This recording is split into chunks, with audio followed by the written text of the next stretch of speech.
Almost a third of the continent of Africa is covered by the Great Sahara herds. Part of the Sahara is sandy, but here in the north, near the Atlas Mountains in Morocco, the soil is stony. The climate is very hot and dry. Only little rain ever falls, usually in the spring and autumn.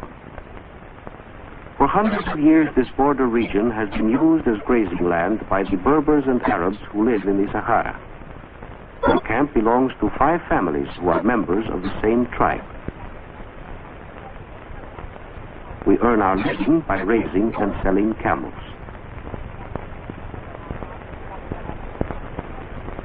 We need a fire in the early morning, for though the days are hot, the nights are cold.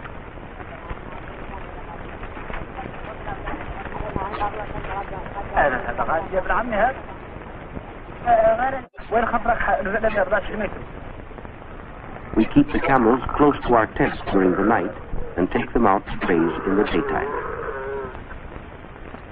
Among our people, a man's wealth is measured by the number of camels he owns. The camel was first brought to the Sahara from Arabia 1,500 years ago. Because they can live without water for a long time, camels are among the very few animals on the desert. They can feed on the thorny plants which grow in the nearly rainless desert because their mouths are tough.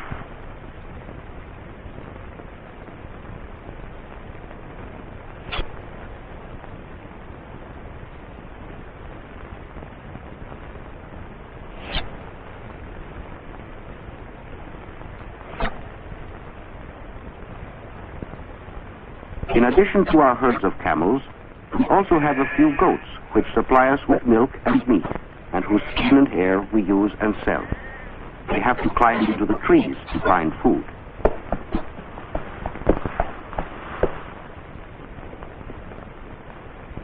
The animals must be watched to prevent them from straying off and getting lost. The milk we drink comes from camels as well as from goats.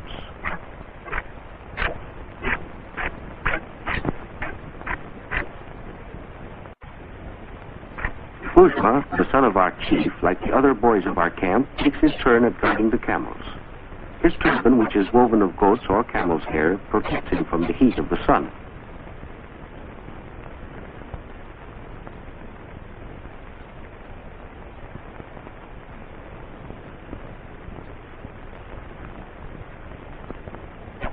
For lunch, Bujma has a bowl of camel's milk.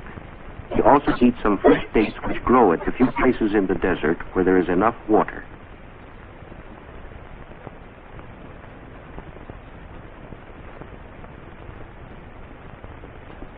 While the men are watching the animals, the women go to get water. Whenever we can, we pitch our tents near a spring or a well. Where there is water, there is usually food for our animals.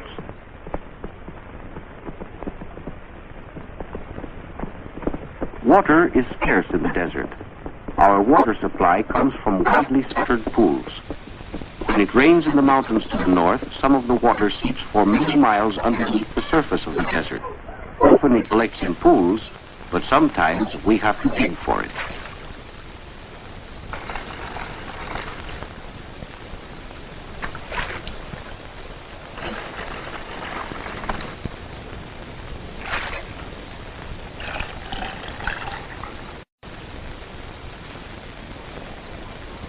Water is carried in bags of goatskin, which we make ourselves. We use goatskins instead of pottery jars because they are easy to load and won't break when carried on the backs of our animals.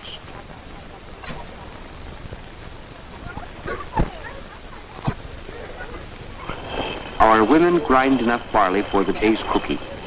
We must buy barley and the other grains we eat because there is not enough water to raise crops in the desert.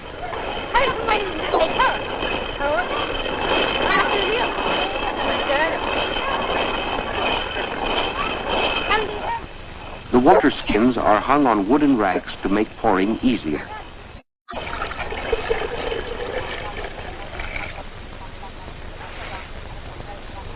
We use barley in making a dish we call couscous. When the coarsely ground grain has been mixed with water, The women put it in a basket which fits into the top of the cooking pot. They seal the basket to the mouth of the pot with flour paste. Steam from the soup, which simmers inside the jar, cooks and flavors the barley.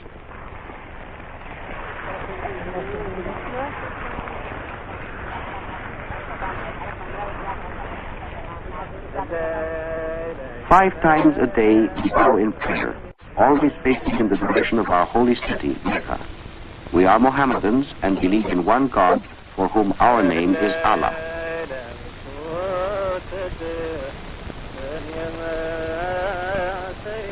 Almost every day we eat couscous, moistened with soup. Sometimes we have goat or camel meat.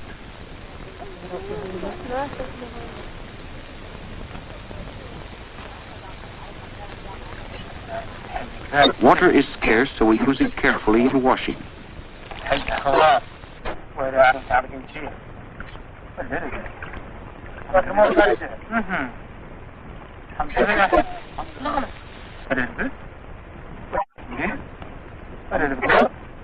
It is a custom for our men and our women to eat separately. The name of the chief of our group is Brahim. The chief always decides where we shall camp and when we shall move on to other pastures. Tonight we are told that we must break camp in the morning to look for new feeding grounds.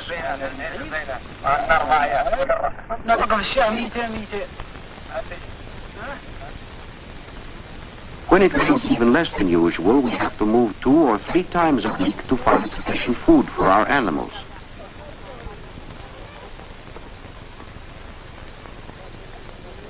Many of our things are carried in bags made of fine leather. Since we move so often, everyone knows just what to do.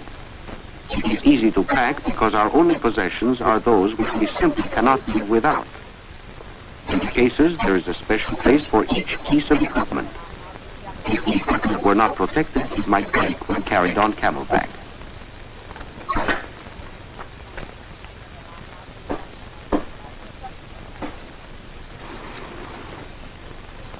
Next, the tents come down. They are made of cloth woven from the hair of camels and goats. They are thick enough to protect us against the hot sun during the day, as well as the cold at night. Yet they are light and can be easily moved.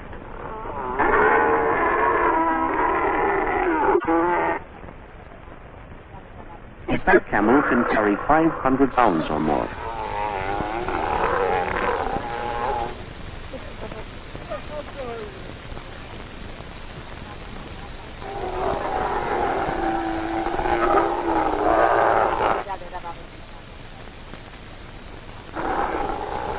Very young children are loaded on quiet, well-trained camels in a framework that can be covered with cloth to shade them from the hot sun.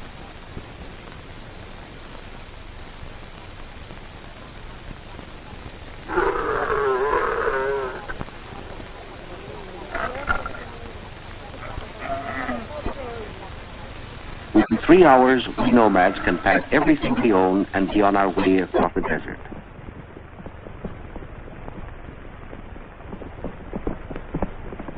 To a great extent, the needs of our animals rule our lives, because even our few camels quickly eat up the plants and grass around each campsite. We do not live in groups much larger than 5 families.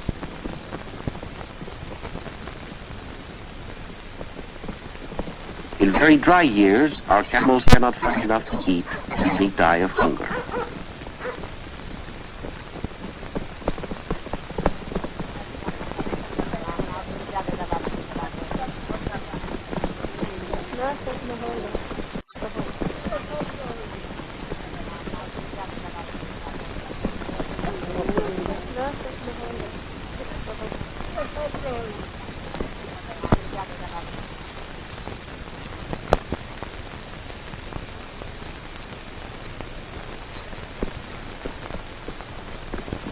Today, our chief has led us to a place where no one has camped for a long while.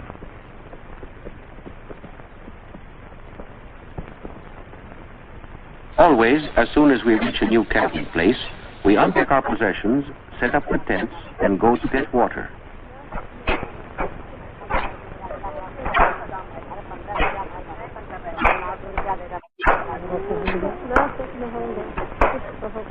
When we are on the march, the camels have little chance to eat or drink. Because they can go without food or water for as long as a week, camels are valuable to people who live in dry lands like ours. We cover the ground with matting to make a floor for our tent. We will sleep on rugs of goats or camel's hair laid over the matting.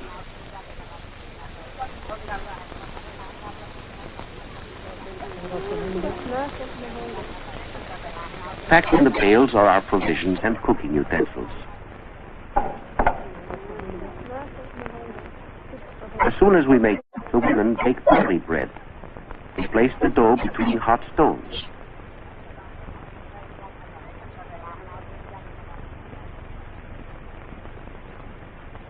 After the fire has died down, the stones cool and are removed.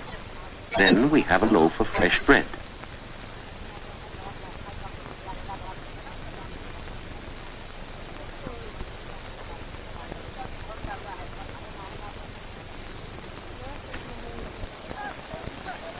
Our children cannot go to school because we are always moving from place to place.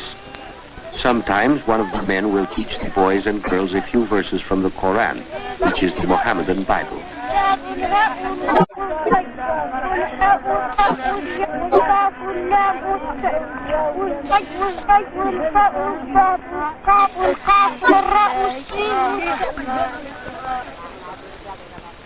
Tonight, after our camels have been tied up, the men gather in the tent of our chief Brahim.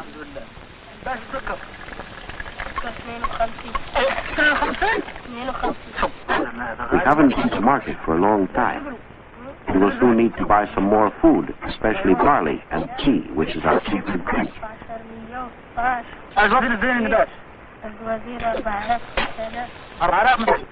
The chief decides that a group of us should go to the city and sell some camels. With the money, we will buy the things we need.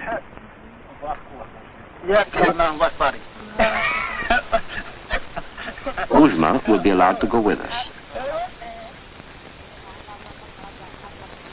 The trip will take at least 2 days, so we start early in the morning.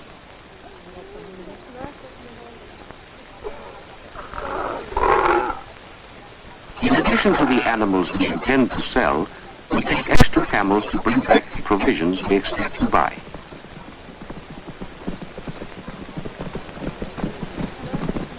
Camels are raised only in the desert, but they are much in demand in the regions north of the Sahara.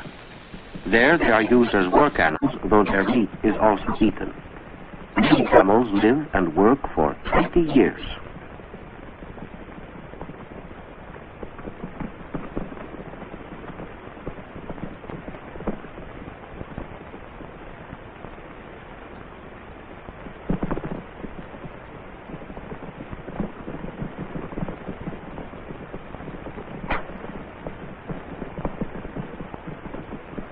On our way to the city, we will rest for the night at an oasis in the desert. An oasis is any place in a very dry region where the land is fertile because there are good springs or wells.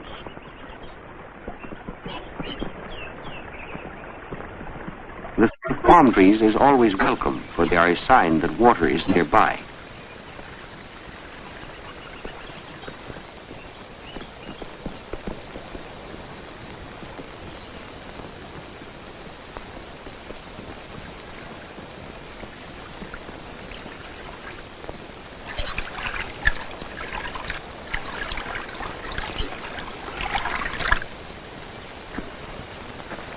Because there is water, food can be raised on the land of an oasis. Farmers can live in permanent homes instead of following herds, as we nomads do. But even in the oasis, water is not wasted. Each farmer takes his turn at using the water for a limited time each day.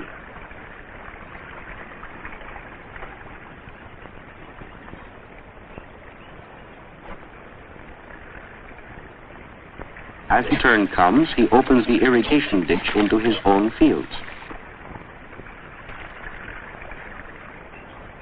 We measure the time allowed to each farmer by using a small bowl with a hole in the bottom.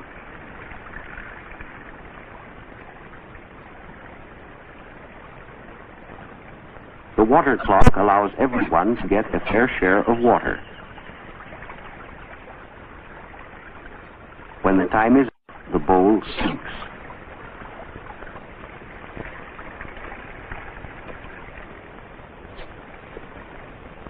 In the oasis, all the land that can be tilled and irrigated is used for crops. Houses are never built on fertile ground. Even the soil between the date palms is planted with barley or maize or vegetables. The palms themselves produce big clusters of dates. Because our ancestors once protected the oasis from robbers, we nomads, by an ancient custom, are entitled to all the dates that the growers are unable to sell.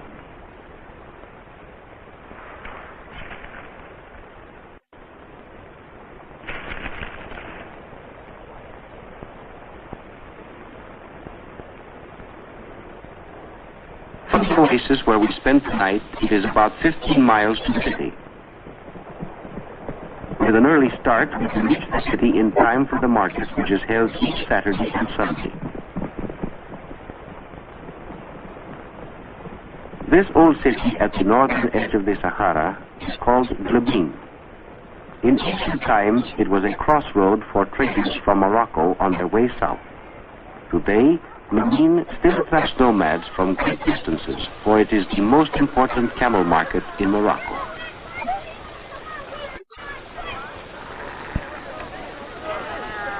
Camel buyers from cities farther north come to this market to trade.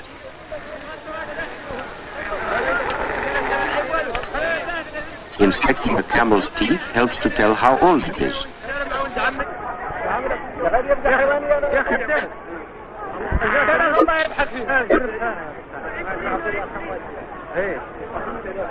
The sale of each camel involves much bargaining. When the price has finally been agreed upon, the money is paid over to our chief. The deal is completed when the seller strikes the purchase money in the buyer's hands.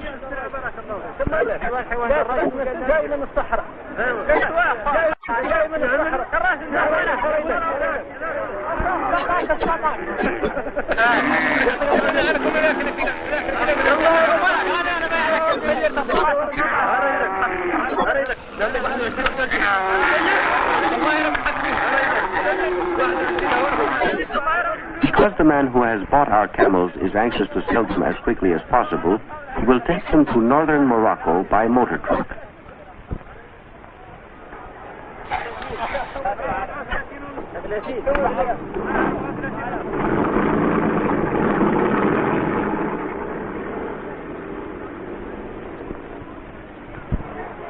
Most of the money that we receive from the sale of our camels is spent in the city. When we need the products of factories and farms, like grain, cotton cloth, and tan, we must buy them in the city because we cannot make or grow them ourselves.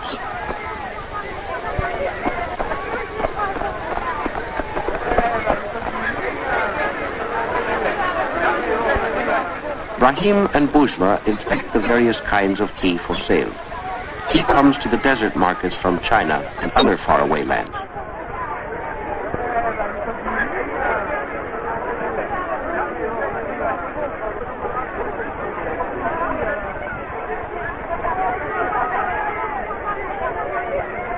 Wood is scarce in the cities of the desert. Even the long, twisted roots of shrubs are expensive to buy because very few trees grow in our dry land.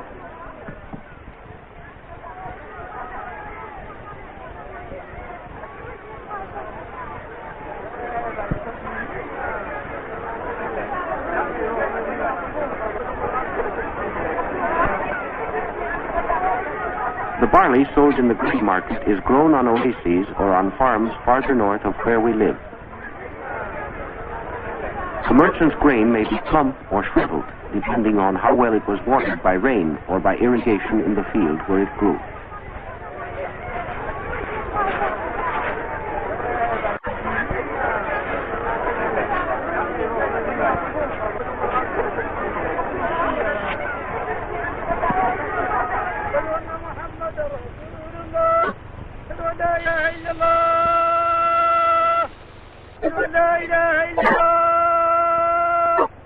From the mosques of the city, faithful Mohammedans are called to prayer 5 times a day by a man we called a muezzin. After finishing our trading, we return to our camp in the desert.